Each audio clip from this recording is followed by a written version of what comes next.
Sa mga naghahanap po dyan guys ang budget phone, ito po yung limang smartphone guys sa tingin ko, hindi na po sulit bilhin ngayon. Unahin ko na po dito sa may Vivo Y11D. Nung na-review ko po yung smartphone na to, is nasa around 6,000 pesos lang po yung presyo niya. Pero ngayon po guys, sumabot na po siya ng kulang 9,000 pesos. Actually, okay naman yung kanyang overall na specs. Meron po siyang 4GB RAM, 128GB na internal storage, 6.5 mAh siya battery, naka 44 watts po yung kanyang charger, at 120Hz po yung kanyang refresh rate. Okay po yung ganyang klase ng specs kung mabibili natin siya sa around 6,000 pesos. Pero kung sa 8,000 pesos, nandiyan na po si Oppo A6X. Yan na lang po yung bibilin ko.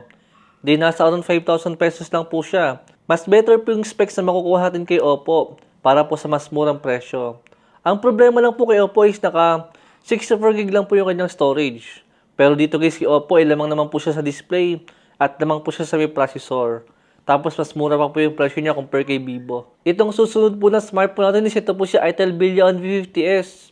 Isa po ito sa pinakamurang smartphone ng 2026 na nasa around 3,000 to 5,000 pesos.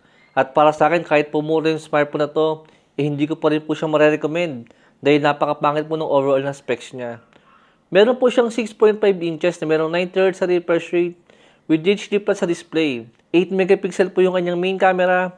Naka 5,000 mAh siya battery. Unisoc T71 po yung kanyang processor. Yan po yung pinakamabagal na mabibili natin ngayon. Tapos meron pa siyang 3GB RAM at 32GB po na internal storage. Naka 10 watts po yung kanyang charger. Saka naka Android 15 po siya na Go Edition. Guys, kahit po mura yung presyo ng smartphone na yan, na nasa around 4,000 pesos nga po, still hindi ko pa rin po siya marirecommend. Dahil kung Itel lang din po guys yung hinahanap natin, magdagdag ka na lang ng 1,000 pesos at makakabili ka na ng mas magandang Itel po na smartphone. Dahil nandyan na nga din po si Itel Billion Ion 1 5G. Nasa around 5,000 pesos lang din po yung presyo niya. Pero naka 5G na po yung processor niya. Mas mataas po yung storage niya na merong 128GB. 120Hz po yung refresh rate niya.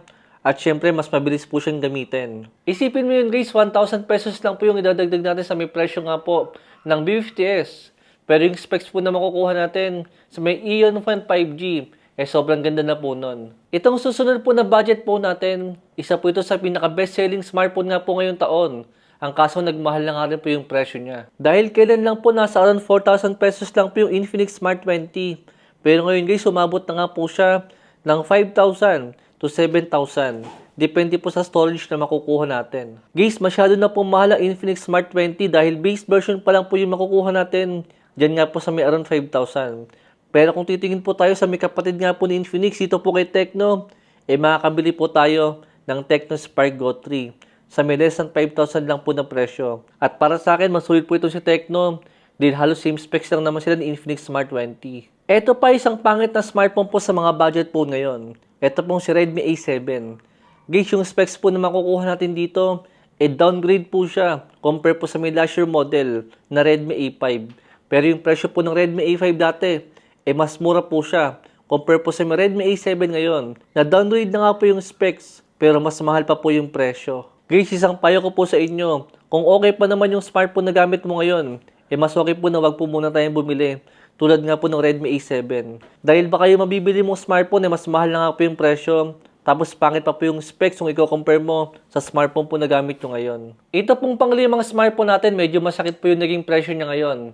Then nung na-review ko nga po siya, nasa around 5,000 lang po yung kanyang presyo. Pero ngayon po, umabot na rin po siya ng 8,000. Ito nga po si Poco C81 Pro. Guys, yung specs po na makukuha natin dito, kay Poco C81 Pro, same lang po siya ng maraming smartphones sa around 5,000 po na presyo. Pero itong si Poco, grabe guys, umabot na nga po siya ng 8,000 pesos. Masyado na pong mahal yan guys para sa isang entry level po na specs. Tapos yung presyo po niya, pang budget phone na. Buti pa si Samsung Galaxy A07 4G. Makakabili pa tayo ng around 5,000 pesos. Pero malakas po yung kanyang processor na merong Helio G99. Compare po kay Unisoc kay Poco. Tapos meron pa siyang magandang software dito nga po kay Samsung. At mas matagal pa po yung Android update na makukuha natin dito nga po kay Samsung. Kahit mag-sale po ng around 7,000 si Poco C81 Pro, hindi ko pa rin po ito marirecommend sa inyo. Dahil marami pa rin pong smartphone na mas sulit sa kanya. Kaya if ever po guys na pinag-iisipan nyo pong bilhin yung isa sa 5 smartphone na binanggit ko ngayon, mas okay po guys sa pag-isipan nyo po muna. Dahil hindi po ganun kaganda yung specs na makukuha natin para po sa mahal na mga presyo nila. Thanks for watching.